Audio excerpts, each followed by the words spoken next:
আসসালামু আলাইকুম, আশা করি সবাই ভালো আছেন। বন্ধুরা, আজ আমি করব মুরগির মাংস। এই যে দেখতে পাচ্ছেন, আমি এখানে কিন্তু খুব সুন্দরভাবে পরিষ্কার করে রাখছি। আর এখানে আছে ছোট ছোট মাছ দিয়ে টমেটো, এটা চচ্চড়ি হবে, এটা মাখা মাখা করে রান্না করব। আর এদিকে আছে ডিম, আমি ডিম ভুনা করব। তো বন্ধুরা, দেখতে থাকুন পুরো ভিডিওটি। আর বেশি বেশি করে লাইক, কমেন্ট, শেয়ার ও ফলো করবেন প্লিজ। তো আমি মাছ দিয়ে যে টমেটো চচ্চড়ি, ছোট আলু কুচি দিয়ে এটি হচ্ছে এখানে। আর কত সুন্দর কালার চলে আসছে দেখুন। আর এদিকে আমি মাংস রান্নার জন্য আলুগুলো ভেজে নিচ্ছি।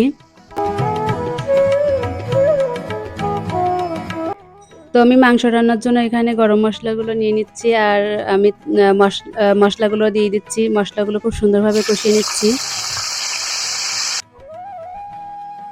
তো দেখুন, মশলা থেকে কত সুন্দর তেল বের হচ্ছে।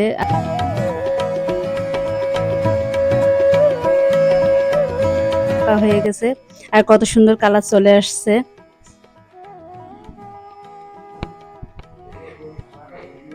আমি মাংসগুলো দিয়ে দিচ্ছি, আর মাংসগুলো খুব সুন্দরভাবে কষিয়ে নিব।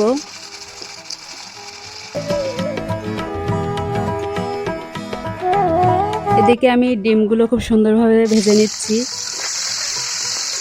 দেখুন, ডিমগুলো প্রায় ভাজা কমপ্লিট হয়ে গেছে। আর এদিকে মাংস আমি কষিয়ে নিচ্ছি।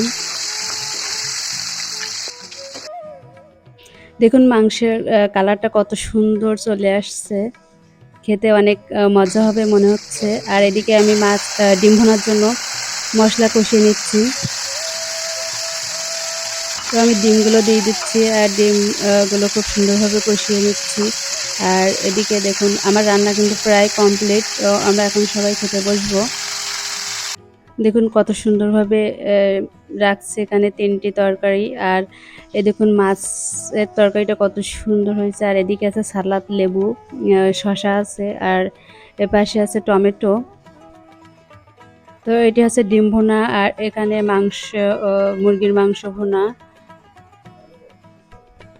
তো আমার কাজিনরা সাডেনলি চলে আসলো, এই জন্য আমার বাসায় যাচ্ছিল, তাই দিয়ে আমি আপ্যায়ন করলাম।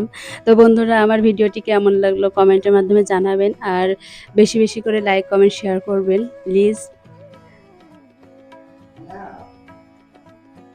তো দেখা হবে, কথা হবে অন্য একটি ভ্লগে। ততক্ষণে সবাই ভালো থাকবেন, সুস্থ থাকবেন। আল্লাহ হাফেজ।